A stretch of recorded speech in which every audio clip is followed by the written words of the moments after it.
Coming up on Christmas Day, WKYT will present the documentary Reggie Warford, Fight of His Life. It's the story of the first African-American basketball player to graduate from UK. Not an easy task for a young black man. Here's a look. One day when the Wildcats were in Baton Rouge, they were sharing a pregame meal. We're all sitting in the same general area, and there was a white guy that stopped by and left a card on the table and then walked out. And when you turned over the card says, "You've just been visited by the Ku Klux Klan." And Gabriel produced that documentary. Wow. Chilling. When I saw that, I wasn't expecting that. Me neither. You have really done so many of these during your time here at WKYT. How is this one different from the ones you produced before? Oh, well, that's a good question, because the ones that we've done before, and the last two, Cameron Mills was our executive producer and played on the 96 and 98 championship teams, and we chronicled their success. You already knew the ending, and it was a happy ending. They hoisted a trophy. This one's not going to have as much of a happy ending. I've reported before on Reggie. He is battling a disease, and he's just not going to win that battle.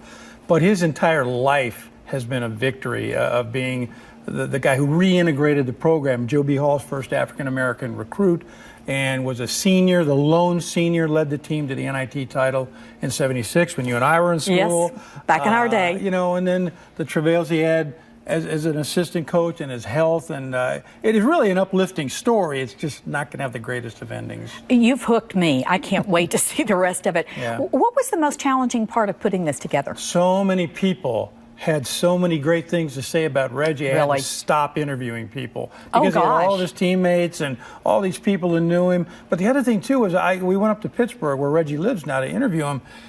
And we met with him for about 4 hours. And, you know, you've got to condense one of these, as you know, to about 45 minutes. And that sometimes is the most difficult part, really. It is the most difficult part. Yes, it really is. I told Reggie, I said, "You're such a good storyteller," and he remembers everything. And I thought, am I, you know, making that up? His wife said, no. He remembers everything. So I'll tell Joe Hall, "Well, Reggie said this." And Joe's like, "I don't remember that." Bob Guyette is now a surgeon, brilliant man. He goes, "You're asking me to remember things from 40 years ago. Yeah. Well, but I can't wait to hear these stories. Who else did you interview? Oh, Jack Givens, Jerry Hale, Kevin Greavy, Mary Haskins, Larry Johnson. It's you'll enjoy it. And other people worked on this with you as well. Yeah, Jason Epperson and Cameron Mills and Dean Handy and a lot of some folks, Steve Moss, people from around here. It's been a team effort as always. And thanks to Kentucky Farm Bureau for their support. Oh, that is really great. So we'll be able to see it. Right. Fight for His Life, the Reggie Warford story on Christmas Day. 4 o'clock. A present. Yeah. It's a present to all of our Christmas viewers story. that way. That's right. Yeah, and if people are going to be with their families, they need to make sure that they have that DVR going so they can go back and watch the whole thing.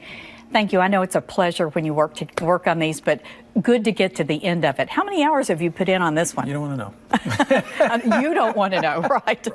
Okay. Well, we hope you'll stay with us. Remember, it is going to be on Christmas Day, 4 o'clock. Do not miss it.